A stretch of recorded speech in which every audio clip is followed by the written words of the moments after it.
Hoje é domingo, 7 de julho. Entra no ar neste momento mais um giro de notícias. Hoje às 20 horas e 30 minutos, nós botafoguenses temos muitos motivos para ter foco total na partida contra o Atlético Mineiro. Primeiro, em caso de uma vitória, ficaremos a 1 ponto do líder. Segundo ponto, Savarino está relacionado. Terceiro ponto, isso anteriormente à partida. Alain, Igor Jesus e Thiago Almada serão apresentados para o nosso torcedor. Se você, que ainda não adquiriu seu ingresso e ainda está ali pensativo se vale ou não a pena ir ao estádio Newton Santos, o Botafogo te deu vários motivos. Entra no ar neste momento mais um giro de notícias, com pré-jogo de Botafogo e Atlético Mineiro.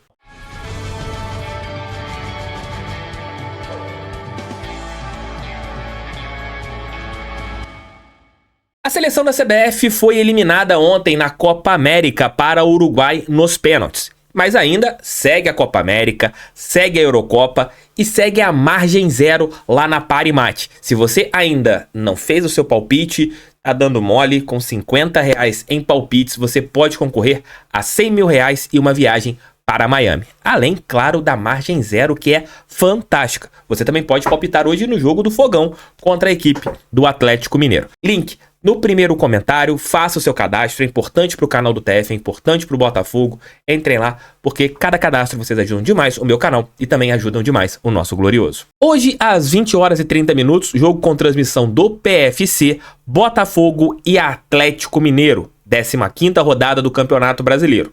Ontem o Flamengo perdeu pontos dentro de casa para o Cuiabá. O Cuiabá que muitos torcedores ficaram bolados do Botafogo só ter vencido por 2-1. O Flamengo deixou de ganhar no estádio do Maracanã, empate em 1-1. E olha que o Cuiabá poderia mesmo ter vencido a partida, já que o Pita perdeu um gol na cara do goleiro Rossi, o que poderia ter feito o primeiro tempo virar com 2-0 para a equipe do nosso Centro-Oeste. Mas esse resultado deixa o Botafogo numa posição bem interessante na tabela, porque se vencer hoje a equipe do Atlético Mineiro, o Glorioso ficará com 30 pontos. A equipe da Gávea foi para 31 e você tendo ali 30 pontos, você fica a 1 ponto da equipe rubro-negra. Será um jogo difícil, mas o Botafogo pode ter uma novidade no banco de reservas. Jefferson Savarino está relacionado, chegará na cidade do Rio de Janeiro e vai para a concentração. Se ele reunir forças físicas principalmente, ficará à disposição do técnico Arthur Jorge no banco de reservas. É uma grande novidade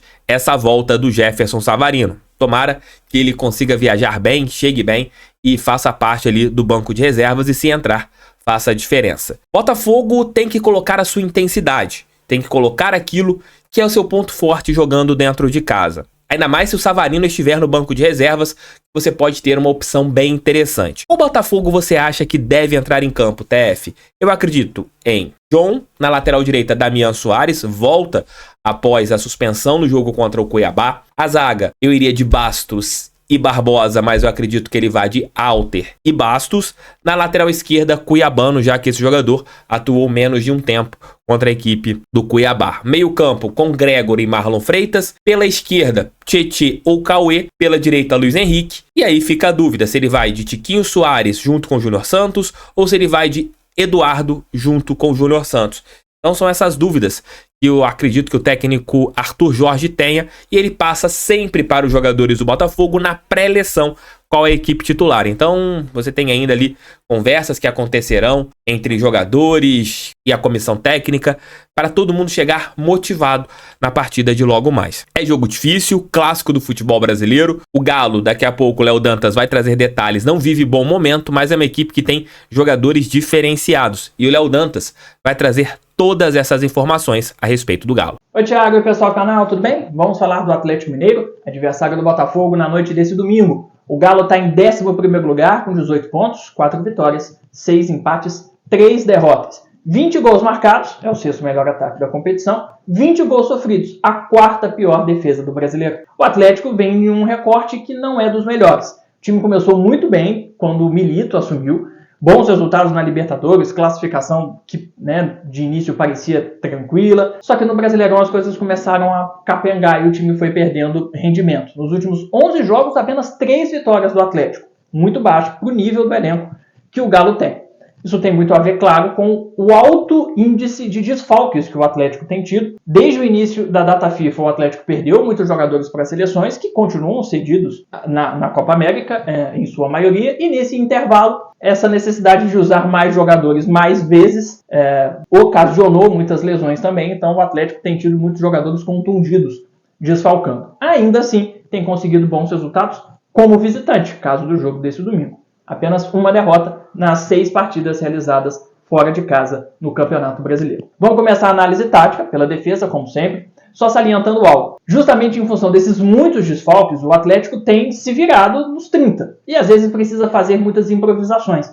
Então muda muito o jeito de jogar. E aí é difícil você encontrar padrões para ter certeza de como o Atlético está jogando, sendo que ele já variou nesse período de data FIFA e Copa América no 3-5-2, no 3-4-3 e no 4-1-4-1, isso só de formação inicial, sem contar o que o time gira ao longo das partidas. São esquemas diferentes que, claro, vão ocasionar movimentações diferentes dentro de campo. Mas há algumas coisas gerais que a gente pode pensar, e a expectativa, inclusive, para esse jogo contra o Botafogo, é de um 3-5-2, bem mandrake. Mas vamos lá. O principal problema defensivo do Atlético nessas últimas rodadas, a bola longa. Tomou 2 gols assim contra o Flamengo, na derrota na última quarta-feira na Arena MRV por 4-2, e tomou um assim também no jogo anterior, o gol do Luiz Fernando no empate contra o Atlético Goianiense. O Botafogo sabe fazer isso, então eu tenho a expectativa de que esse estilo case muito bem. O problema do Atlético e a qualidade do Botafogo tem sido um terror para a defesa atleticana quando essas bolas longas vêm. O Atlético também tem tido dificuldades para fazer a marcação na bola alta, o que é até um pouco estranho, porque os zagueiros são bons nesse quesito. Você tem o Bruno Fux, você tem ali o Igor Rabelo, mas de forma geral o Atlético não tem conseguido cortar esses cruzamentos. Não tem sofrido muitos gols assim, mas é um tipo de jogada que tem levado muito perigo ultimamente. Outra questão que ficou muito latente é como o lado direito defensivo ficou mais frouxo. E isso tem a ver com uma mudança de peça. O Saravia, lateral direito e ex-Botafogo, se machucou. E o Mariano tem entrado por ali. O Mariano tem sido um pouco mais lento, tem tido dificuldade nessa marcação, principalmente no mano a mano, pela idade, contra os pontas esquerdas, que normalmente são os jogadores do drible, do improviso, da velocidade. Isso deu uma fragilidade defensiva a mais para o Atlético. O Milito percebeu isso, tanto que o Mariano não é titular absoluto nesse período de lesão do Saravia. Em alguns momentos entram por ali zagueiros para fazer uma jogada improvisada. E não é exatamente a mesma coisa. Caso, por exemplo, na última rodada do Rômulo, né, que é um zagueiro, entrou ali pela lateral direita e foi expulso contra o Flamengo. Então, é um problema esse lado direito aí defensivo sem o Saravia, que está machucado. Agora, de forma geral, como já citei aqui, o Atlético tem jogado muito desfalcado e precisa improvisar muito. Já chegou a fazer linha de 3 zagueiros com um lateral, o Mariano. Não tem 2 laterais esquerdos, porque o Rubens está machucado e o Arana está com a seleção. E o Maurício Lemos, que seria fundamental para fazer uma linha de 3 defensores com 3 zagueiros, que é o mais comum, junto com o Igor e com o Bruno, está machucado. Então é preciso improvisar. Então às vezes entra o Mariano com um zagueiro pela direita, não é dele, não funciona tão bem. Às vezes recua o Batalha, que é um cara um pouco mais pesado, um pouco mais lento, e aí para o mano a mano contra os atacantes as coisas às vezes não funcionam também. Então é um sistema defensivo que está improvisado, que fica mais prejudicado por causa disso, que está um pouco mais lento, porque Mariano, Batalha, quando entram nessa linha defensiva, não conseguem dar a mesma sustentação física para essa linha, e aí no mano a mano os ataques adversários costumam levar vantagem. O Alan Franco, que estava com a seleção do Equador eliminada da Copa América, é uma possibilidade para iniciar jogando essa partida, mas ainda não há certeza. Pensando o Atlético no ataque. Até há pouco tempo o Atlético se destacava dos outros times porque jogava com 2 atacantes, e não no famoso 4-3-3, né, que tomou conta do futebol brasileiro. Com o Hulk e Paulinho sempre muito acionados na jogada física. Fizeram uma dupla que encaixou muito bem, e no físico ninguém segura os dois. E os dois são os artilheiros do Atlético na temporada. O Paulinho com 12 gols, o Hulk com 11. Só que nas últimas partidas, o Atlético começou a ter um terceiro atacante. Não um atacante de ofício, mas o Scarpa muitas vezes aproxima, o Igor Gomes em alguns momentos aproxima também. Isso ajuda a aumentar a quantidade de jogadores do Atlético dentro da área, perto do gol, que claro dá mais volume de jogo, mas sacrifica às vezes um pouco o Paulinho. Não vou dizer que ele perde rendimento, ainda é um jogador muito importante, mas ele se sacrifica um pouco quando, vamos pegar aqui de exemplo, o Scarpa aparece como um ponta pela esquerda, ele precisa abrir um pouco mais, quase como um ponta direita, e não é tanto a dele. Ele fica mais perto do Hulk e embora haja mais volume de jogo, é um jogador importante que fica mais longe da área. Mas de forma geral, esse apoio do Scarpa tem sido importante. se não como um ponta, como um meia, participando da criação ali um pouco mais pelo lado esquerdo. O Scarpa tem um cruzamento muito forte, que normalmente vai para o Hulk, então é importante evitar que ele tenha liberdade para botar essa bola na área, porque o Hulk, pelo físico, é um grande cabeceador, mas o Scarpa vai muito além dos cruzamentos. É o segundo em assistências do Campeonato Brasileiro, de forma geral, com 4 passes para gol, e é o segundo jogador com maior número de participação em gols, 7. Tem 3 gols marcados também. Então, o Scarpa tem sido o nascedor das principais jogadas do Atlético Mineiro. Ele demora a virar titular, né? Se esperava que ele tomasse conta da posição rápido, mas depois que começou a ser titular com o Milito, tomou conta da posição de fato. O Scarpa, o Hulk que eu já citei, e o Igor são jogadores também de chute de média e longa distância muito forte. O Atlético tem essa característica, usa muito esse chute e vai queimar essa bola sempre que tiver a possibilidade, principalmente nos momentos em que a linha defensiva do Botafogo estiver bem montada, porque vai ter dificuldade de entrar na área. E além do chute com a bola rolando, a bola parada do Atlético também é muito forte, principalmente nas cobranças diretas do Hulk. Então, quanto menos faltas o Botafogo fizer perto da área, melhor. Algo que também dá para perceber do Atlético nessas últimas partidas é como o time perdeu a dinâmica no meio de campo sem o Zaratio, que é uma maquininha, um motorzinho, quase um termômetro desse time do Atlético. O Galo tem a maior média de posse de bola do Campeonato Brasileiro, 58%, segundo o SofaScore. Mas sem o Zaratio, o time usa menos essa triangulação, esse trabalho por dentro. Mas consegue trocar o chip com facilidade e passar a usar um pouco mais a bola longa, justamente para explorar a questão física, o vigor físico do Hulk e do Paulinho. E essas bolas longas vêm lá da defesa. O Bruno Fux é o segundo jogador que mais faz esses lançamentos em profundidade, 6,8 tentativas por jogo. E o Atlético é o time que mais usa esse fundamento no Brasileirão, 25 bolas longas por jogo, também segundo o SofaScore. O Atlético é um time que vive um mau momento, mas tem muita qualidade. Tende a ser um jogo complicado, mas é claro, o otimismo reina por aqui. Abraços, bom jogo. Valeu, Léo, obrigado por sua participação. E o Galo teve mais um desfalque de última hora, que é o Mariano, lateral direito. O Léo gravou esse vídeo e depois o Galo divulgou a lista dos relacionados. O lateral direito, Mariano, teve uma contratura muscular e não vai fazer parte do plantel. Então isso quer dizer que o Galo vai jogar com a linha de 3, como o Léo disse, e sem laterais pelos corredores. Vamos ver como será essa formação do técnico argentino. Deixe seu like, inscreva-se no canal. Hoje, às 22 horas e 30 minutos, com certeza nós estaremos juntos aqui em mais uma live pós-jogo no canal do TF. Para falar um fato histórico a respeito de Botafogo e Galo, chamo meu amigo Leozão Memória Alvinegra. Fale aí, Leozão. Fala pessoal, tudo bem com vocês? O TF veio com as notícias importantes do Fogão, o Léo Dantas veio com a fórmula para nossa vitória e agora nós vamos recordar. É hora de Botafogo e Atlético Mineiro pelo Brasileirão, um confronto que tem o glorioso na dianteira.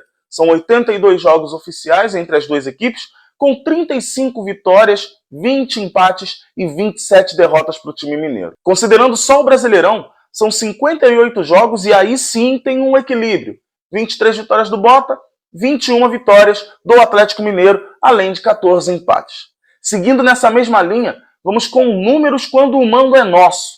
Em 41 jogos como mandante, total vantagem do Fogão. 25 vitórias, 9 empates e 7 derrotas. E só pelo Brasileirão, 16 vitórias, 8 empates e 6 derrotas. E agora, eu chamo vocês para vir comigo até 2011, quando pela 18ª rodada, o Fogão recebeu o Galo Mineiro e foi glorioso. 3-1 para cima deles, com um gol de Elkerson e 2 de Felipe Menezes.